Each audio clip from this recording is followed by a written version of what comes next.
एक संत ने एक नारी को समझाया कि हर कर्म करते समय भगवान महादेव का नाम लेकर सब कुछ अर्पण करना चाहिए। उस नारी ने यह वचन अपने जीवन का नियम बना लिया और हर कार्य में महादेव अर्पण कहकर श्रद्धा से कार्य करती रही। वह सुबह उठकर सबसे पहले महादेव का स्मरण करती और अपने हर छोटे बड़े कार्य को प्रेम पूर्वक महादेव अर्पण कहती रहती थी। उसका मन दिन प्रतिदिन निर्मल होता गया और उसके चेहरे पर अद्भुत शांति और संतोष की दिव्य चमक दिखाई देने लगी। वह रसोई बनाते समय भी हर सामग्री को महादेव अर्पण कहकर डालती और भोजन बनाकर परिवार को प्रेम से खिलाती थी। कपड़े धोते समय भी वो महादेव का नाम लेती और हर कार्य को सेवा समझकर करती, जिससे उसका मन कभी अशांत नहीं होता। एक दिन वो घर का कचरा लेकर बाहर फेंकने गई और कूड़ा डालते समय भी मुस्कुराकर बोली, महादेव अर्पण। उसके मन में तनिक भी घृणा नहीं थी, बल्कि वो हर कार्य को ईश्वर सेवा मानकर पूर्ण श्रद्धा और विश्वास से करती रही। उसी समय देवर्षि नारद वहाँ से गुजर रहे थे। उन्होंने यह दृश्य देखा तो उनके मन में आश्चर्य और क्रोध उत्पन्न हुआ। नारद जी ने सोचा, यह कैसी अज्ञानता है, कचरा भी भगवान को अर्पण किया जा रहा है, यह तो अनुचित व्यवहार है। उन्होंने उस नारी को समझाने का निश्चय किया, परंतु पहले उसके विश्वास की परीक्षा लेने का विचार उनके मन में उत्पन्न हुआ। नारद जी उसके पास पहुँचे और बिना कुछ कहे उसके एक गाल पर जोर से थप्पड़ मार दिया, जिससे लोग चौंक गए। वह नारी तनिक भी विचलित नहीं हुई। उसने शांत भाव से अपने गाल को सहलाया और फिर धीरे से बोली। नारद जी को यह देखकर और अधिक क्रोध आया। उन्होंने सोचा, इसे अपनी गलती का एहसास एहसास ही नहीं हो रहा है। उन्होंने तुरंत उसके दूसरे गाल पर भी जोरदार थप्पड़ मारा, परंतु वह नारी फिर भी शांत रही और उसके चेहरे पर पीड़ा तो थी, लेकिन उसके मन में कोई क्रोध नहीं था, बल्कि वो हर कष्ट को भी भगवान को समर्पित कर रही थी। नारद जी उसके इस अद्भुत धैर्य और विश्वास को समझ नहीं पाए और वहां से चले गए, परंतु उनके मन में विचार चलते रहे।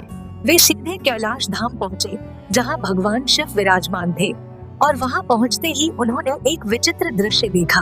उन्होंने देखा कि भगवान शिव के दोनों गाल लाल थे, जैसे किसी ने उन्हें जोर से थप्पड़ मारा हो।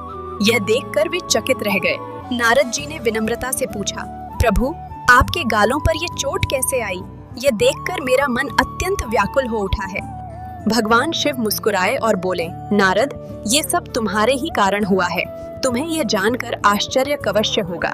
नारद जी और अधिक चकित हुए और उन्होंने विनम्रता से निवेदन किया, प्रभु, कृपया मुझे विस्तार से यह रहस्य समझाइए। महादेव ने कहा, वह नारी हर कार्य मुझे अर्पित करती थी, इसलिए जब तुमने उसे मारा तो वह पीड़ा मुझे अनुभव हुई। नारद जी यह सुनकर स्तब्ध रह गए। उन्हें अपनी भूल का एहसास हुआ और उन्होंने तुरंत भगवान शिव से क्षमा याचना की। महादेव ने समझाया कि सच्चा समर्पण वही है जहां मन में कोई अहंकार नहीं होता और हर कर्म ईश्वर को अर्पित किया जाता है। उन्होंने कहा, वह नारी सच्चे हृदय से हर कार्य मुझे समर्पित करती थी, इसलिए उसके हर सुख दुख का अनुभव मुझे होता रहा। नारद जी ने सिर झुकाकर स्वीकार किया कि उन्होंने बिना समझे उस नारी को अज्ञानी समझ लिया था, जो वास्तव में महान भक्त थी। भगवान शिव ने कहा, सच्ची भक्ति बाहरी कर्मों से नहीं, बल्कि अंतःकरण की शुद्धता और पूर्ण समर्पण से प्राप्त होती है। नारद जी ने उस नारी के पास वापस जाकर उससे क्षमा मांगी और उसके चरणों में प्रणाम किया, जिससे वह विनम्रता से चकित हुई। उस नारी ने उन्हें उठाया और कहा, प्रभु के भक्त होकर आप मुझे प्रणाम क्यों कर रहे हैं? ये मेरे लिए बहुत बड़ा आश्चर्य है। नारद जी ने कहा, तुम सच्चे भक्त हो, तुम्हारा समर्पण अद्वितीय है और तुम्हारी भक्ति ने मुझे भी एक नया पाठ सिखाया है। नारी ने विनम्रता से कहा, यह सब मेरे गुरुदेव की शिक्षा का फल है, जिन्होंने मुझे हर कर्म को महादेव को अर्पित करना सिखाया। उसने कहा, जब मैं सब कुछ महादेव को समर्पित करती हूँ तो मुझे किसी भी कार्य में अहंकार या दुख का अनुभव नहीं होता। नारद जी ने उसकी भक्ति को प्रणाम किया और मन ही मन महादेव की लीला को समझकर अत्यंत प्रसन्न हुए।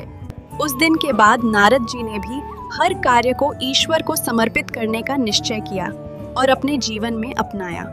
यह कथा हमें सिखाती है कि सच्ची भक्ति केवल पूजा पाठ में नहीं, बल्कि जीवन के हर कर्म में छिपी होती है। जब हम हर कार्य को ईश्वर को अर्पित करते हैं तो हमारा मन शुद्ध होता है और जीवन में शांति का अनुभव होता है। अहंकार और क्रोध धीरे धीरे समाप्त हो जाते हैं और व्यक्ति अपने कर्मों को सेवा समझकर करने लगता है, जिससे सुख प्राप्त होता। महादेव का नाम लेकर किया गया हर कार्य पवित्र हो जाता है, चाहे वो छोटा हो या बड़ा, उसका महत्व समान होता है। हमें भी उस नारी की तरह अपने जीवन में हर कर्म को भगवान को अर्पित करने का अभ्यास करना चाहिए, जिससे जीवन सरल बनता। जब मन में समर्पण होता है तो दुख भी कम महसूस होता है और हर परिस्थिति में संतोष बना रहता है। महादेव अपने भक्तों के प्रेम और समर्पण को तुरंत स्वीकार करते हैं और उनकी रक्षा हर परिस्थिति में करते हैं। यह कथा हमें सिखाती है कि सच्चे भक्त के हर कष्ट को भगवान स्वयं अनुभव करते हैं और उसे अकेला नहीं छोड़ते। हमें अपने जीवन में भी हर कार्य को महादेव अर्पण कहकर करना चाहिए, जिससे मन में शांति और संतोष बना रहेगा। भक्ति का मार्ग सरल है, लेकिन इसके लिए सच्चे हृदय और पूर्ण विश्वास की आवश्यकता होती है, तभी इसका फल प्राप्त होता है। जो व्यक्ति अपने हर कर्म को भगवान को समर्पित करता है, वह जीवन में कभी भी अकेला महसूस नहीं करता है।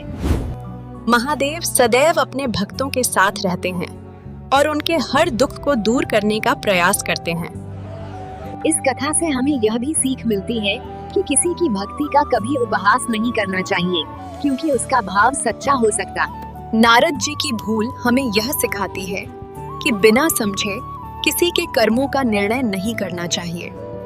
अंत में यही सत्य है कि सच्चे समर्पण और प्रेम से किया गया हर कार्य सीधे महादेव तक पहुंचता है और वही सच्ची भक्ति है।